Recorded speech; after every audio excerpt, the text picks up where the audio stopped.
Je vous retrouve aujourd'hui pour une nouvelle vidéo, je suis trop contente de vous retrouver. Vous l'avez certainement remarqué, ces 2 dernières semaines, je n'ai pas posté de vidéo le dimanche. En fait, le premier dimanche où j'ai pas posté, c'est juste que sur le coup, j'étais trop en retard pour filmer ma vidéo, etc. Et j'ai voulu passer mon dimanche tranquille au final. Et en fait, ça en est suivi une semaine où, je sais pas, j'étais pas du tout dans le mood, j'étais pas motivée, j'étais juste pas bien. Et en plus, c'est une semaine où il a fait moche toute la semaine. J'étais un peu déprimée. Du coup, plutôt que de me forcer à faire quelque chose que j'avais pas envie de faire, j'ai préféré prendre du temps pour moi, m'éloigner un petit peu de tout ça.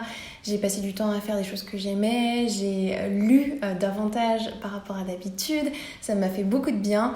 Enfin bref, là n'est pas le sujet, mais je suis trop contente de vous retrouver pour une nouvelle vidéo lecture. J'aurais dû la poster la semaine dernière celle-ci, mais bon voilà, mieux vaut tard que jamais. Je vais vous parler de mes lectures du mois de janvier. J'ai lu 5 livres, donc je suis trop contente, ça m'a fait un rythme d'un livre par semaine, donc c'est trop cool. Et je vais commencer de suite. C'est parti. Du coup, j'ai commencé mon année en lisant Confess de Colleen Hoover. C'est mon tout premier livre de cet auteur. J'avais très hâte de commencer à lire ses livres. Je pense que j'en lirai d'autres parce que j'en avais entendu énormément de bien et j'ai pas été déçue par celui-ci, même si au final j'en attendais certainement plus, mais ça a été une très bonne lecture, j'ai beaucoup aimé. Je sais pas du tout comment vous le résumer, du coup je vais simplement vous lire la 4e de couverture, ce sera beaucoup plus simple. Auburn Reed a des plans très précis pour l'avenir et ne laissera personne se mettre sur son chemin.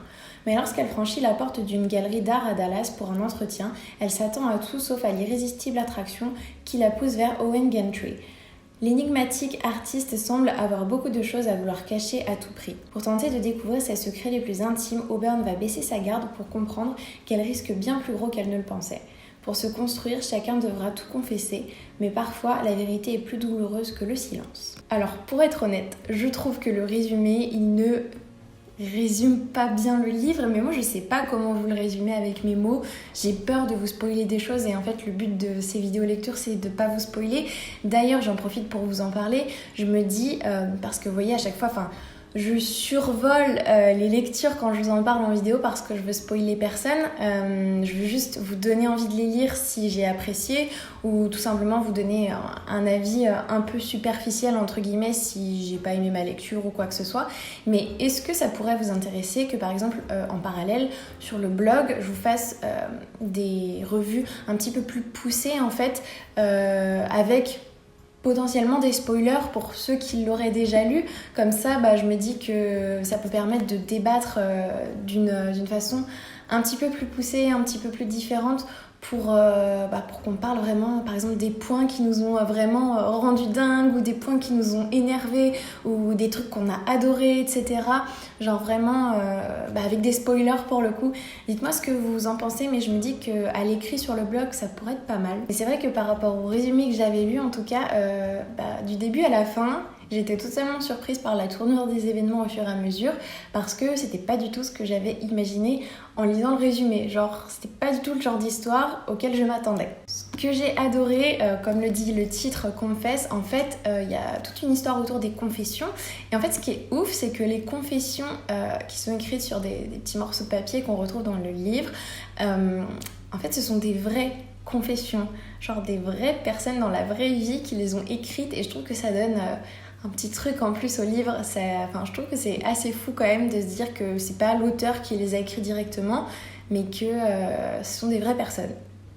Enfin, pas que l'auteur soit une fausse personne, mais genre c'est pas sorti tout droit de son imagination. Ce sont des choses vraies et je trouve ça ouf. Deuxième chose que j'ai vraiment adoré, c'est qu'on passe aussi bien d'un chapitre à l'autre, un coup le point de vue de Auburn et un coup le point de vue de Owen, et ça je trouve ça vraiment trop cool. Ça me fait bizarre de parler de Owen parce que un de mes petits frères s'appelle Owen et du coup ça me fait bizarre de retrouver un personnage qui s'appelle comme ça dans le livre. Autre chose que j'ai vraiment adoré, c'est que dans le livre, si vous avez la version papier, en plein milieu du livre, hop, je vais vous montrer, juste là, Owen est un artiste et on retrouve ses tableaux en couleur au milieu. C'est sur en plus du papier, du papier glacé et du coup c'est vraiment trop joli, j'adore. Je sais qu'il y a vraiment beaucoup de personnes qui ont adoré ce livre. J'ai vraiment lu des très bons avis partout. Et comme je vous l'ai dit tout à l'heure, je pensais que j'allais adorer peut-être encore un peu plus. Peut-être que j'en attendais trop en fait. C'est toujours ça quand on entend parler vraiment en bien d'un auteur, d'un livre et tout. On s'attend peut-être à trop des fois. Et en s'attendant à trop comme ça, on est peut-être un peu déçus. Peut-être que si j'avais pas eu autant d'expectations, j'aurais peut-être apprécié d'autant plus ma lecture. Après, moi j'ai eu l'impression de pas être dedans complètement, même si j'ai adoré ce que j'ai lu. Je sais pas, peut-être que si je l'avais lu à un autre moment de l'année, peut-être que si ça avait pas été mon premier livre de l'année, ou si, je sais pas, j'étais peut-être pas assez dans le mood en fait pour le lire. Mais voilà, c'était quand même une très bonne lecture, je vous le conseille si vous aimez les romances, je pense que vous allez adorer, vraiment c'est une très très bonne romance et j'ai hâte d'en lire d'autres, c'est vraiment des bons livres à lire entre deux grosses lectures, j'ai adoré. Mon deuxième livre de l'année, c'était Ashes Falling for the Sky de Nin Gorman et Mathieu Guibé. Nin, si tu passes par là, je te fais un gros bisou. Ashes Falling for the Sky, parlons-en. En fait, c'est assez marrant parce que je trouve que quand on commence à lire, on a vraiment l'impression que ça va être assez cliché, que ça va être vraiment la fille un peu trop sage et le bad boy de l'autre côté. Mais en fait, plus on avance dans le livre, plus on découvre que non, je trouve que les personnages, ils sont assez bien exploités et assez bien creusés. En gros, l'histoire, c'est une jeune fille qui s'appelle Sky. Elle fait sa toute première rentrée universitaire à l'université, sur un campus aux États-Unis et tout. D'ailleurs, j'ai adoré les descriptions de la ville, tout ça. Le fait que ce soit dans un campus universitaire américain, je sais pas, j'imaginais tout dans ma tête, ça avait l'air dingue. J'ai adoré le setup de l'histoire. Du coup, cette jeune fille qui s'appelle Sky, elle fait sa rentrée universitaire, elle en a vraiment super marre en fait de passer pour une jeune fille trop gentille, et du coup elle s'est dit tiens, j'ai vraiment envie de me défaire de cette image. Et lors de la toute première soirée universitaire sur le campus, elle se dit tiens, elle repère un mec un peu mystérieux, bad boy et tout, qui s'appelle Ash, et elle se dit j'ai envie de vivre une histoire d'un soir avec ce mec là, ce bad boy là. Alors que sa pote à côté, elle lui dit non, tu vas regretter, fais gaffe. À partir de cette soirée, on pense vraiment que tout va s'enchaîner facilement, mais en fait pas du tout. Et en fait, le chemin des deux personnages principaux vont faire que de se croiser pendant on va dire, la bonne moitié du livre. Et après, je vais pas vous spoiler, je vais pas vous raconter comment ça se passe ensuite. Mais les deux personnages sont vraiment super intéressants. J'adore comment ils évoluent au fur et à mesure dans le livre. En fait, si vous voulez, au début, ils évoluent séparément. Et au final, leurs chemins font tellement que de se croiser qu'ils commencent à évoluer ensemble. Et c'est super intéressant, en fait, parce qu'on s'attend pas du tout à ce retournement de situation, entre guillemets. Enfin, on s'attend pas trop à ce que ça se passe comme ça.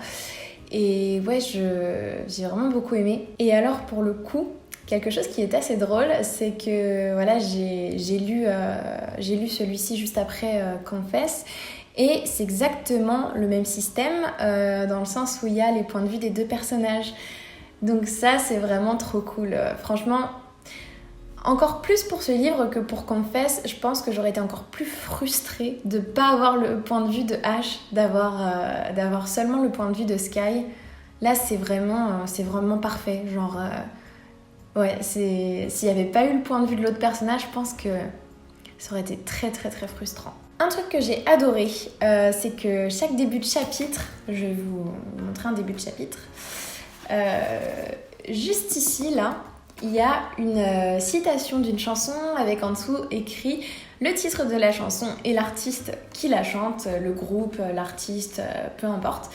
Et je trouve ça trop cool. C'est génialissime et vous pouvez même retrouver la playlist sur Spotify. Donc voilà, après, pour ma part, je sais qu'il y en a qui arrivent à lire en écoutant de la musique. Moi, c'est impossible, mais vraiment impossible.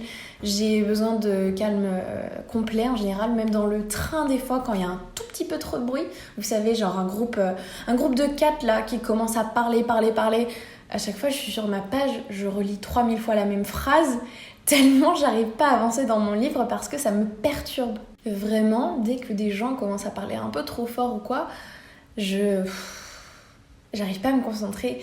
Alors de la musique, moi qui adore la musique, qui chante absolument tout le temps dès que j'ai de la musique chez moi, non, c'est impossible. Même des fois quand je mets la musique pour me motiver à faire du rangement par exemple, etc., je me laisse facilement distraire alors que c'est censé me motiver.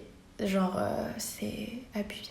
Du coup, même si j'ai pas découvert la musique au fur et à mesure de ma lecture, j'ai été écouter la playlist après coup. Donc il y avait des sons que je connaissais déjà et que ça m'a grave fait penser à des moments du livre. Du coup, je regardais à quel chapitre ça correspondait et tout pour voir à peu près les moments. Et ouais, ça faisait sens. Je trouve que c'était vraiment un truc en plus. En tout cas, pour terminer à propos de ce livre, ça a été quand même assez fort en émotions. Je suis passée par plein d'émotions différentes. Et je vous parle même pas de la fin, parce que la fin, oh mon dieu, je sais qu'il y a déjà des chapitres dispo sur Wattpad, mais moi je pense que je vais attendre vraiment la sortie du 2e livre, normalement qui doit sortir cette année il me semble, parce que j'ai pas envie de commencer à lire des chapitres et de pas avoir la fin du 2e. Donc je préfère être un peu patiente, je vais prendre mon mal en patience et je vais attendre la sortie du 2e livre pour lire ça, mais j'ai très hâte parce que la fin là c'est pas possible, on reste en suspense, c'est terrible. Dernière chose à ajouter avant de passer à la suite, quand on en arrive au moment du livre où on comprend le titre, moi je vous dis c'est du génie, chapeau aux auteurs qui ont écrit parce que moi j'étais comme une ouf. Vraiment je vous jure, je pense qu'on a été tous comme ça, voilà, vous me direz dans les commentaires, mais quand on comprend le titre du livre, waouh. Moi, franchement, j'étais là en mode bien joué. Vraiment bien joué. Et enfin, je termine avec la trilogie Red Queen parce que on avait voté pour le lire pour le mois de janvier. On avait voté pour le tome 1, évidemment, c'était logique. Sauf que j'ai eu le temps de lire le tome 1, le tome 2 et le tome 3. Donc je suis trop contente. Et je vais vous expliquer un peu de quoi ça parle si vous ne connaissez pas. Et après, on va en débattre un petit peu. Pour vous situer un peu dans le truc, du coup, c'est une dystopie. On se retrouve avec 2 camps, le camp des rouges et le camp des argents. On va dire que c'est des camps, entre guillemets, pour l'instant. Je sais pas trop comment vous expliquer ça. Les rouges sont comme vous et moi. Des personnes totalement normales. Les argents, eux, ils sont différents. En fait, ils ont la peau très claire, la peau froide, des pouvoirs et on les dit argent puisqu'ils ont le sang couleur argent. Alors que les autres, les rouges, ils ont le sang rouge en fait. Et les argents, c'est marrant quand je vous en parle comme ça, on dirait que je vous parle de vampires, genre la peau froide, des pouvoirs, la peau claire, etc. Les argents sont d'autant plus différents que ce sont eux en fait qui règnent sur le pays. Ils ont la couronne et en fait, si vous voulez, les rouges, eux, ils sont pauvres, ils ont rien, ils vivent dans la misère, ils sont totalement à la merci des argents. Donc sympa pour eux. Pour en arriver au personnage principal de ce livre, qui s'appelle Mère Barrow. À chaque fois j'ai envie de dire Bonne Marrow, mais non, c'est l'inverse. C'est une rouge qui, elle fait sa vie normale de rouge, un peu dans la misère et tout. Sauf que, en fait, quelques jours avant qu'elle soit censée être envoyée à la guerre, parce que c'est actuellement la guerre dans le pays, il y a ses frères qui ont déjà été envoyés à la guerre, etc. Quelques jours avant que ça arrive, en fait, elle est recrutée au Palais Royal pour devenir servante bonne. Et c'est là que tout va commencer à changer pour elle. Je m'arrête là, je vous en dis pas plus parce que si je continue, je pense que je vais partir sur du spoil, donc c'est mort. Mais j'espère que ça vous intrigue un petit peu. Moi, c'est vraiment une histoire que j'ai adorée. J'ai très hâte de lire la suite. Pour l'instant, voilà, je m'étais contentée des 3 premiers tomes parce que pour l'instant, le 4e n'est pas sorti en France. Et je me suis dit, j'avais vraiment envie de le prendre en anglais, mais je me suis dit, c'est une bonne excuse pour passer à d'autres livres parce qu'il y avait quand même, du coup, les livres du mois de février qu'il fallait commencer à lire. Donc je me suis dit, bon, on va attendre encore un petit peu pour le tome 4 et pour le tome 5. Le tome 5 a été annoncé pour le mois de mai en plus, donc je suis juste trop contente. Bref, là n'est pas la question. On va parler en premier un petit peu du tome 1. Moi, c'est vrai que j'ai eu beaucoup de mal à rentrer dans l'histoire. D'une, je me suis pas attachée du tout au personnage principal. Et ça c'est compliqué, je crois que c'est une des premières fois que ça m'arrive parce que souvent c'est vrai que je trouve ça important de s'attacher au personnage principal. Fort heureusement je me suis attachée à d'autres personnages au fur et à mesure de l'histoire, mais toujours pas au personnage principal. Je trouve ça assez bizarre quand même. Je sais pas si ça vous est déjà arrivé. Je pense que, j'ai discuté rapidement avec quelques-unes d'entre vous et vous m'avez dit que vous aussi vous n'arriviez pas à vous attacher à Mère. Donc je trouve ça dommage. Mais bon, heureusement qu'il y a d'autres personnages, comme je dis. Pendant tout le début du livre, tout le début, jusqu'au chapitre 7-8, il me semble à peu près, j'ai eu vraiment du mal à rentrer dans ma lecture.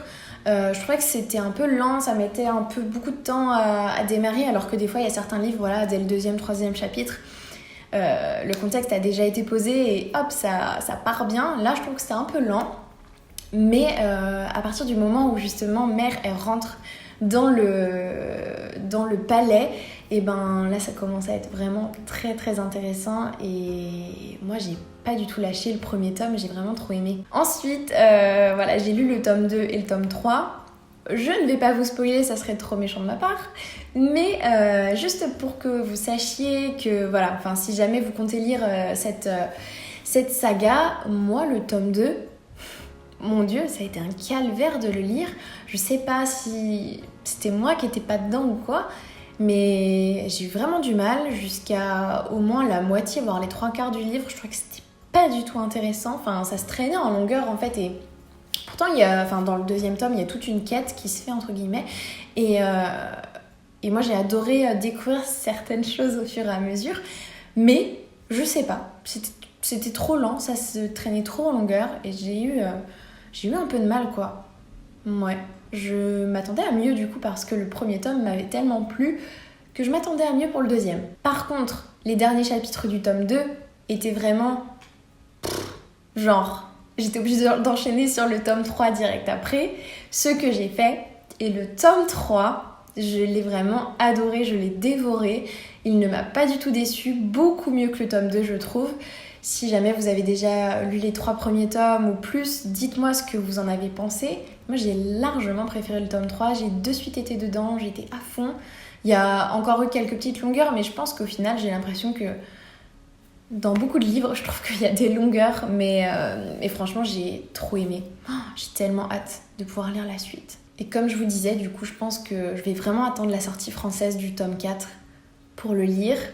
Et voilà, parce que de toute façon, j'ai tellement de choses sur ma pile à lire en ce moment que voilà, je peux bien attendre encore un petit peu, même si, vu comment le tome 3 se finit, j'ai très envie de lire la suite. Mais encore une fois, je vais prendre mon mal en patience et on va attendre ça sagement.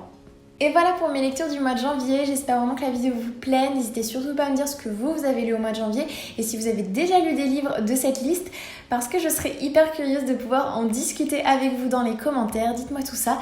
D'ailleurs, petite question à propos de Red Queen, je pense que c'est la saga qui m'a le plus attirée au mois de janvier, c'est vraiment mes meilleures lectures, même si le tome 2 a été un peu plus compliqué. J'ai une question pour vous, dites-moi ça en commentaire, mais si vous étiez un argent, quel serait votre pouvoir? Je vous en reparlerai, moi je vous dirai peut-être ça, ma réponse à moi plus tard parce que là je veux spoiler personne ou je vous en reparlerai peut-être sur Insta Story ou je ne sais pas. Mais je serais curieuse de savoir vos réponses. Franchement, dites-moi ça en commentaire. Petit mot à propos du club de lecture, je vous remets la liste des lectures du mois de février en barre d'infos. Il y a le questionnaire en ce moment même pour le mois de mars qui est en cours et qui se termine ce soir, donc je vous mets ça en barre d'infos. Et voilà, je pense que j'ai absolument dit tout ce que j'avais à dire. Je vous fais plein de gros bisous, j'espère que la vidéo vous a plu, prenez bien soin de vous et évidemment on se retrouve très vite pour une prochaine vidéo. Ciao!